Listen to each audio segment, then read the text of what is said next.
Welcome back everyone. As you may already know, Wuthering Waves is introducing two new 5-star characters in version 1.1, Jinshi and Changli. Today we will discuss one of the characters you should consider pulling for, especially giving her limited resources since Yenlin was just released few days ago. Additionally, Wuthering Waves is bringing a major update version 1.1 on June 28th. There will be many new features and activities in the game. However, let's not discuss them right now, we will cover them in another video. So let's talk about Zinshi's abilities as I am very excited about her. But before that, you might wanna check out the items needed for her upgrade in case you wanna be prepared in advance. So Zinshi's basic attack consists of 4 hit combo, which is a standard feature of all the characters in the game. This combo allows her to perform up to 4 consecutive strikes, dealing with Spectro damage. Additionally, her heavy attack uses stamina to execute a charged attack, which deals with even more Spectro damage. I know there is nothing particularly special about the basic and the heavy attacks, but the resonance skills are where the things get interesting. When Jinshi dashes forward, performing consecutive strikes that do a ton of Spectro damage, but that's just the beginning. After Jinshi uses the fourth basic attack, something amazing happens. This skill, Overflowing Radiance, becomes available for 5 seconds. Zinshi quickly uses this skill, dealing with spectro damage, and transforms into the powerful incarnation mode.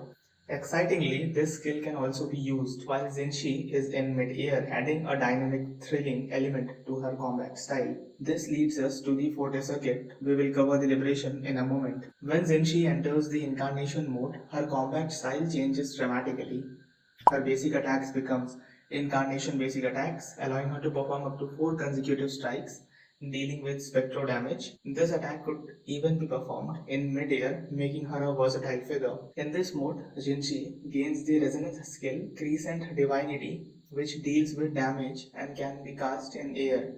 Her heavy attacks becomes Incarnation Heavy Attack, allowing her to attack in the mid-air targets at the cost of her stamina. Zinshi's agility will enhance with Incarnation Dodge, allowing her to dodge multiple times while in the air using stamina.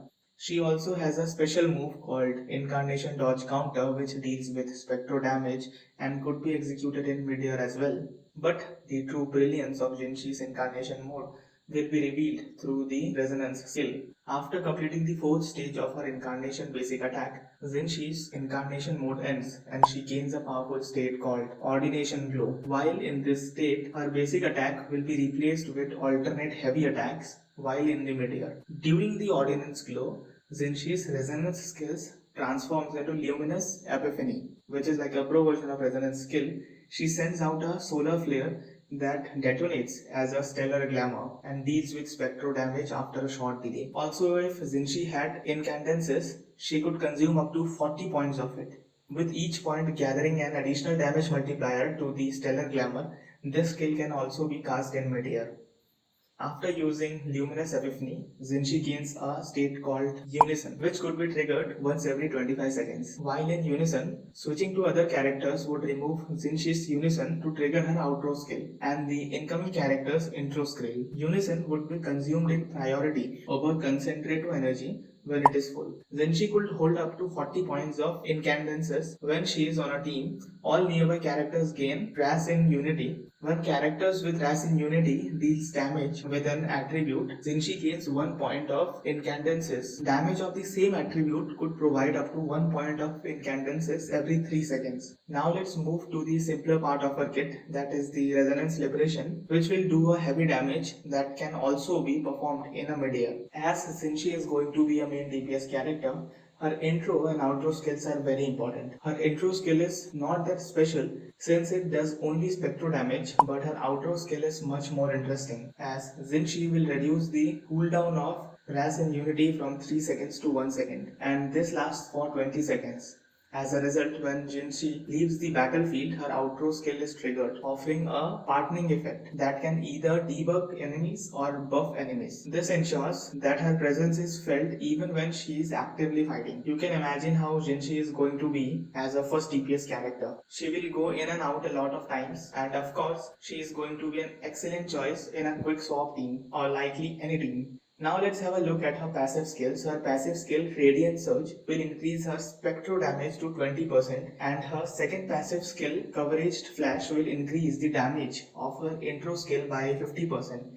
And this is quite impressive. By this, I can conclude that by strategically using her intro and outro skill along with her various attacks and abilities, Jinshi can provide continuous support and strategic advantage to her team, as her optimal damage rotation of Jinshi could start with her intro skill followed by her basic and heavy attacks, and then the resonance skill to deal with significant damage. Afterwards, she can activate her outro skill and switch to another character to use her attack and skills. Thanks to her unison buff, Zenshi can switch back immediately, allowing you to repeat the cycle of using her skills and attacks before switching again. There will be many fun and different options to use the character, making it much more easier and much more enjoyable and much more simpler to utilize. Now let's take a look at the resonance chain. In her first sequence, Jinshi uses the basic attack of resonance skill. She gains 1 stack of revival, which can stack up to 4 times and last for 6 seconds. When she uses the resonance skill, Jinshi consumes all stacks of revival. Each stack increases the damage of Luminous Epiphany by 20%. So with this sequence, you can increase the damage output of a skill Luminous Epiphany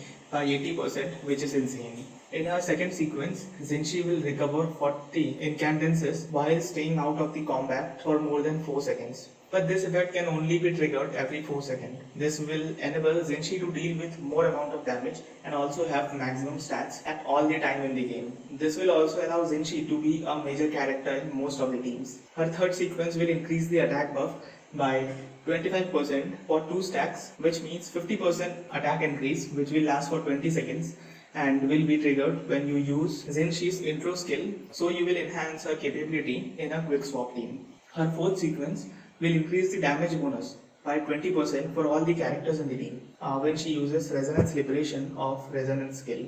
Her fifth sequence will simply increase the damage multiplier for Resonance Liberation by 120%, and her final sequence will increase the damage multiplier percentage of the resonance skill by 45% and also increase the damage multiplier that is given by the incandences by 71%. This concludes her resonance chain, and you don't have to note all the sequence except the second one, as this is the most notable one. Now on the top of all that, we know that Jinshi is going to be a broad played character, and we also have all the info on the weapon, so let's go on that right now. Her best weapon would be the Aegis of Harvest. At each level, the wielder gains an additional damage bonus of all the attributes, starting from 12% at the level 1 and increasing up to 24% at level 5. With each basic attack strike, the wielder gains a stack of Blessing of Age, up to 4 stacks, which are removed when the wielder leaves the field. At 4 stacks, using the next resonance skill consumes all the stacks, significantly increasing in damage for 2.5 seconds. This effect can be triggered once every 6 seconds. The damage increases for the resonance skill range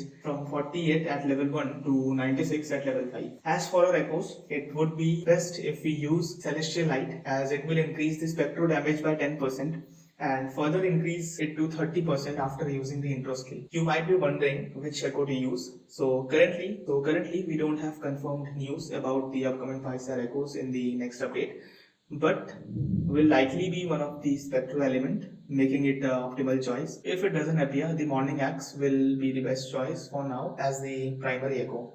For the best team to pair with Jinshi, choose one that excels in quick swap to maximize her potential. My top pick would be Sangwa or Yanlin, along with supporting characters like Karina. I will create a separate video when the character is released, as the stats and skills are not official yet. Once we have confirmed information, we can set up a more efficient team with Jinshi. So that's all for this video, and thank you for watching. And don't forget to like, comment and subscribe for more updates and guides on Wuthering Waves. If you have any questions or suggestions, feel free to leave them in the comments below. So stay tuned for more exciting content, and I'll see you in the next video.